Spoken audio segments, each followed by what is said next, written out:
you so much for having me here, and just really glad to be a part of this panel. It's a very prestigious group, so thank you so much. So representing Microsoft, and from a kind of multinational company perspective, I think we have two concerns that we typically raise when it comes to this challenge. The first is that the market incentives that this type of activity produces leads to less security in the overall ecosystem. And so you can imagine a world in which more of these companies exist and the market is larger, and that leads to the proliferation of more 0 days, more vulnerabilities being exploited, more of our customers' privacy and information being taken and exploited. And so that is something that we're very concerned about and take seriously. The other, which is obviously related to that, is the history of reporting that these tools have been used by governments to violate human rights. It strikes us that there is room to improve in terms of how these tools are being exported and how these tools are being used in other countries domestically. And so those are the two largest concerns that we have that we want to see addressed going forward.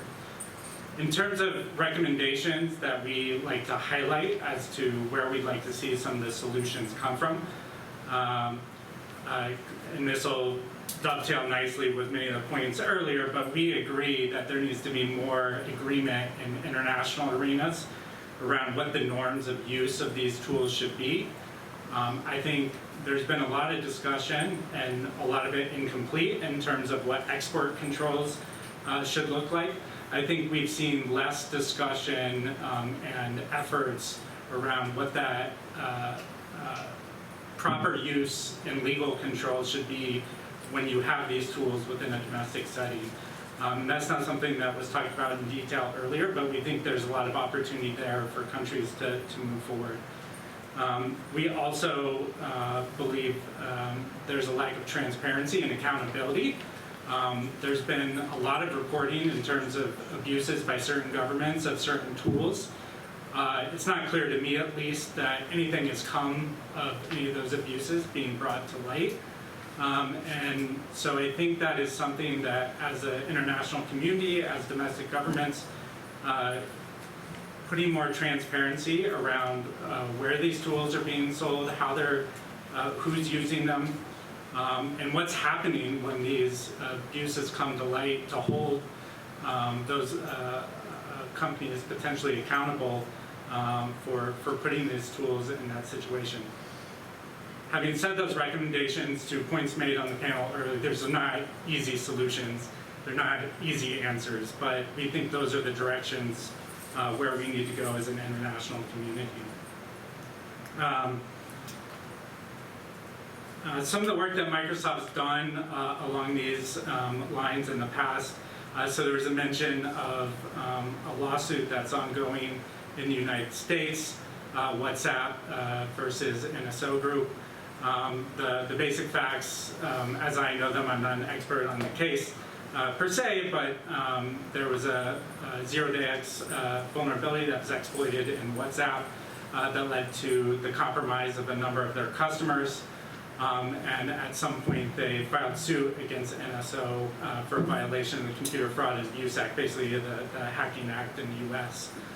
How Microsoft got involved in that case is NSO basically tried to get the lawsuit dismissed, claiming that because they were acting on behalf of a sovereign state, that they should not be held liable for any action.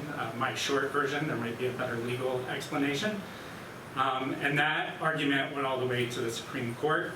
Microsoft, in collaboration with a number of other multinational tech companies, filed an amicus brief with the Supreme Court, basically arguing against the idea that NSO or any of these companies should be free from liability when their tools are found to violate these laws. So in sort of furtherance of our desire to see these types of activity used less, that was kind of supporting that.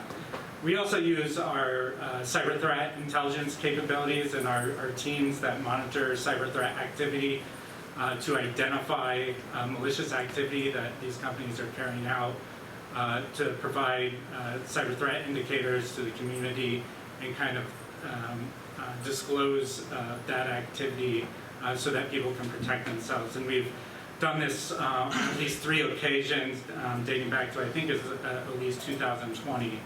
And so just like we would do with any nation-state actor, if we discover this activity, this malicious activity happening against our customers, we try to take action to bring that to light and improve the security of the overall ecosystem. The last thing I would add too in terms of international cyber norms, there's a great description of the sort of business corporate responsibility and its application, or international human rights application to corporations. And so we actually are a strong believer that that should apply in this space, and that we'd like to see in furtherance of building up norms, better application of those kind of ideals in this space. And just to give you a sense of how Microsoft tries to live up to those ideals in terms of some of the sensitive technology or use cases of our technology, you know, there's certain applications of AI that we've deemed as potentially more risky or more concerning, depending on how a particular actor would use them. One of those being facial recognition, which is a service that we do provide. And because of those concerns, we actually, in order for a customer to use facial recognition, they have to go through extra hoops in terms of applying to be able to use that. And there has to be a risk assessment done on any potential for human rights violations or other types of concerns to be done. And if we have any concerns that the application may lead to anything like that, we will look to deny that use in that instance. And so, obviously a very different technology, but I think it provides some illustration of how we would like to see these concepts used in terms of controlling exports or domestic use. So those are a few thoughts from a Microsoft. Thank you so much. And as we progress, actually, we see here 2 different buckets of discussions. One is where the domestic policy legal player would look at, which is creating some sort of minimum standards applying to the development and use of technology. And these are 2 different worlds. I'm turning to Eyal in a second, because when we look at development of technology, that's one thing, use of technology is another thing.